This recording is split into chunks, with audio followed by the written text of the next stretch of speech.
It's been nearly a year since the iPhone X was announced. It is the biggest leap forward since the original iPhone. Which means it's been a year of all the other phone manufacturers trying in some way to capture the mystique and the endless chatter about the iPhone X. So if that meant shipping a new phone with a notch or adapting a new gesture-based UI, that's what phone makers have done this year. Okay, to be fair, it's not like everyone's waiting to see what Apple's going to do in September and then rushing to copy them necessarily. Most phones are in production for many months before they ship to consumers. But Apple has the uncanny ability to set the tone for what a premium phone is going to look like. Here are some examples. The notch is the most obvious physical attribute that started popping up on phones this year. And it was driven by one key design choice: bezel-less screens. If the display takes up the whole face of the phone, there's no place to put the camera or a 3D sensor or a speaker. So the solution is a cutout. Now, Apple actually wasn't first to this. The Essential phone, which launched last August, has a round notch at the top here. Then came the iPhone X, and the notch became a big topic of conversation.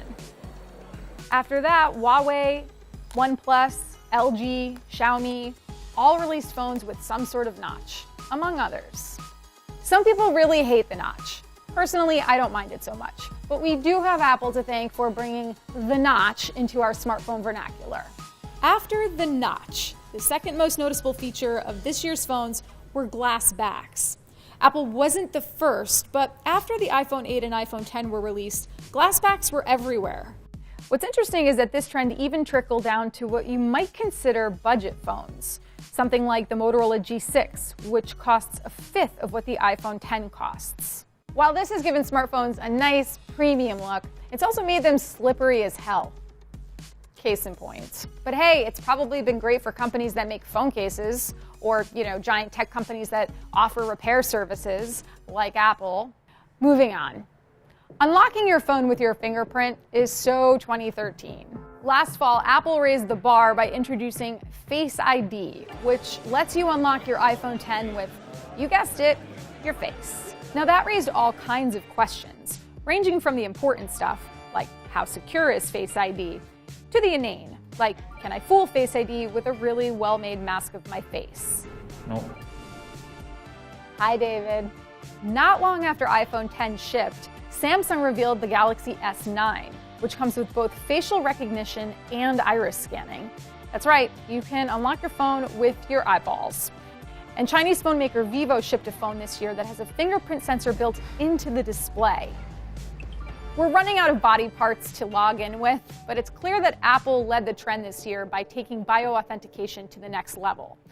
Which brings me to animoji. I mean, really, what good would your $1,000 smartphone be if you couldn't turn yourself into a goofy unicorn or have a bunch of farm animals sing along to Bohemian Rhapsody, right? In either case, the iPhone X's 3D sensors made animated emoji possible. And since no one wants to be seen as behind the curve or slow to adapt whatever new tech the kids are into, others followed suit. With the Galaxy S9 phone, Samsung introduced AR emoji.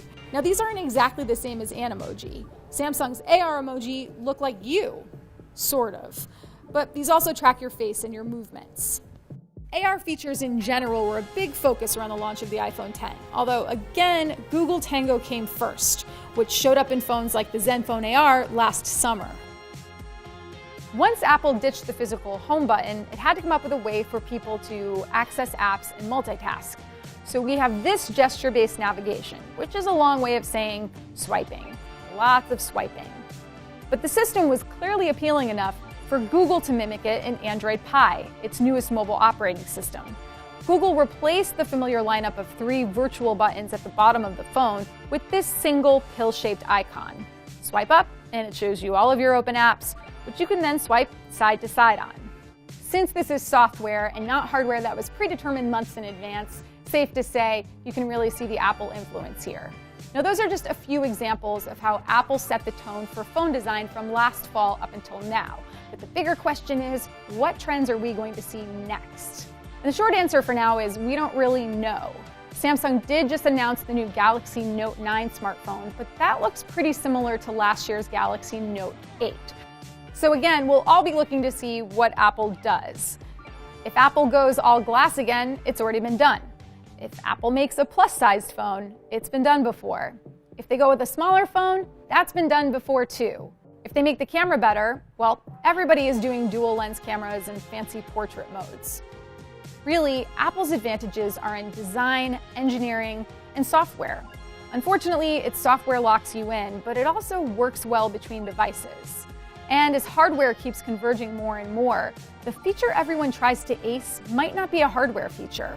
It might be an AI feature, basically how smart a smartphone can be. And that's when we'll find out who the real trendsetters are.